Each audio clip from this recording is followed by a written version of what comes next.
our peanut butter, we are going to use peanuts. As you can see, I have quite a bunch of them, and also some salt, but the salt is going to come in a little bit later. So first we're going to wash this, and then we're going to roast them in our oven. So let's get that going. My oven is already preheating at 150, between 100 and 170 degrees centigrade. You don't want it to be too hot or too cold because it takes about 45 minutes. And we're going to turn them every 20 minutes until they're nice and done. Let's go. The first thing I'm doing is to wash the peanuts until they're nice and clean. I had already picked out any bad ones, and as you can see from the water, they were really dirty and need to be washed repeatedly until the water runs clean.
Then I'm going to drain out the excess water and put the peanuts on the sheet pan of my oven and put them in the preheated oven. The key is to turn them every 20 minutes until they are completely well cooked through, fully done. And how I know that they're fully done is I test the skin. If the skin comes off easily, then they are fully done. Of course, I can also taste a bit. It takes about an hour.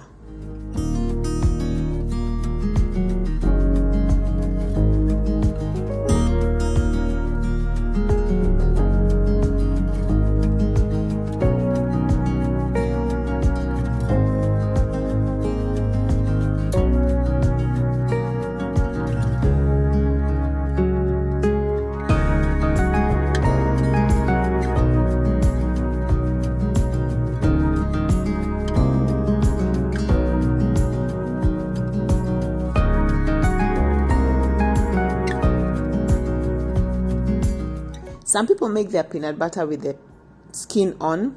I prefer to make mine without the skin. It's just a matter of preference.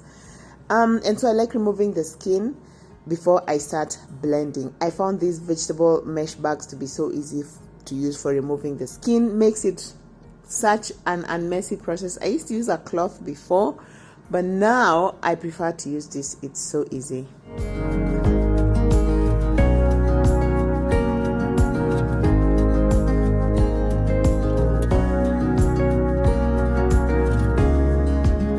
If you are new here, hi, this is what we do. We make motherhood magical. We reduce the home budget, all that jazz. We cook delicious food. Please consider subscribing. And guys, thank you so much for always hanging out. Please give this video a like because it really, really means a lot to the channel. Thank you.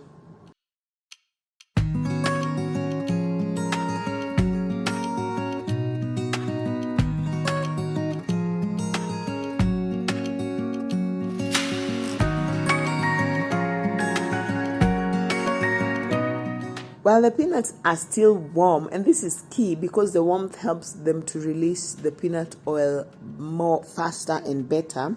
While they are still warm, I put them in my Ninja blender with just a pinch of salt. Of course, if you don't want salt in your peanut butter, you don't have to do that. And then I start blending. Over time, blending for a while, they start releasing their own oil. Peanuts have a lot of oil. I know we've all heard about peanut oil. It's healthy, it's natural, it's delicious. and then I keep blending. But for me, I want to speed up the process by adding just a little bit of coconut oil so that it can get blended faster. Honestly, I was a bit worried about overheating the motor of my blender. So that's why I add a bit of oil. But of course, it's a Ninja blender, so it has never overheated. But you can do that if you're worried about the motor of your blender overheating. But just very little oil. And look at this amazing smooth peanut butter. Oh my goodness, it's such a simple process. And this peanut butter can last up to 6 months when it stays in the fridge. Remember, it's natural. That's what we love about it. It doesn't have preservatives, so we just put it in the fridge. And then, yeah, about 6 months, 3 to 6 months in the fridge is a good time for us to enjoy this.